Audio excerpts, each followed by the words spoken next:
Bangladesh premier লিগে fixing এর কালো থাবা বসানো 5 জনের নাম পরিচয় প্রকাশ করেছে বিসিবি। সুস্পষ্ট কারণ সহ তাদের আমলনামা ফাঁস করে এক প্রেস বিজ্ঞপ্তি দিয়েছে তামিম ইকবালের বোর্ড। ফিক্সিং কাণ্ডে নাম জড়ানো 5 জনের মধ্যে একজনই ক্রিকেটার অমিত মজুমদার, ঘরোয়া ক্রিকেটের নিয়মিত মুখ। বাকি 4 জনের মধ্যে লাবলুর রহমান ছিলেন চট্টগ্রাম রয়্যালসের ম্যানেজার, তৌহিদুল হক তৌহিদ ছিলেন নোয়াখালী এক্সপ্রেসের মালিকানার অংশ এবং টিম ম্যানেজার হিসেবে ছিলেন রেজওয়ান কবির সিদ্দিক এবং সামিনুর রহমান।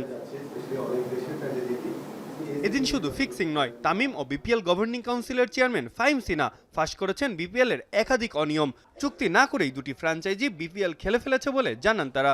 সবচেয়ে সারপ্রাইজিং জিনিস যেটা দেখলাম আমরা এসে, যে দুইটা টিমের সাথে এখন পর্যন্ত এগ্রিমেন্টই হয়নি, অথচ একটা এডিশন খেলে ফেলেছে। দলগুলোর নাম না বলি আমি জানি খালি আসছিলেন। আক্ষেপের সুরে বিসিবি প্রেসিডেন্ট বললেন, বিপিএল নিয়ে তার স্বপ্ন ও আশা অনেক বড়, তবে এভাবে জোড়াতালি দিয়ে বিপিএল করার চেয়ে না করা ভালো বলে জানান তিনি। 14 থেকে 16 কোটি টাকা আমরা একটা টুর্নামেন্টে লস করছি। এটা majority of them was because of Chittagong franchise, যেটা বিসিবি কে নিতে হয়েছে। বিপিএল এর সবশেষ 2 আসরে টুর্নামেন্টটির চেয়ারম্যান ছিলেন তৎকালীন বোর্ড সভাপতিরা। তারা কেন সম্পূর্ণ ব্যাংক গ্যারান্টি না নিয়েই ফ্র্যাঞ্চাইজিগুলোকে অংশ নিতে দিয়েছেন তা নিয়েও প্রশ্ন তুলেন তামিম। আপনি 10 কোটি টাকা ব্যাংক গ্যারান্টি চেয়েছেন, আপনি 2 কোটি টাকা নিয়েছেন বা আপনি চেক নিয়েছেন, এগুলো তো ভুল।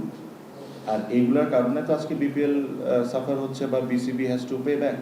সো এই জিনিসগুলোর অ্যাকাউন্টেবিলিটি নেওয়া অবশ্যই দরকার, তাদেরকেও অবশ্যই প্রশ্ন করা উচিত।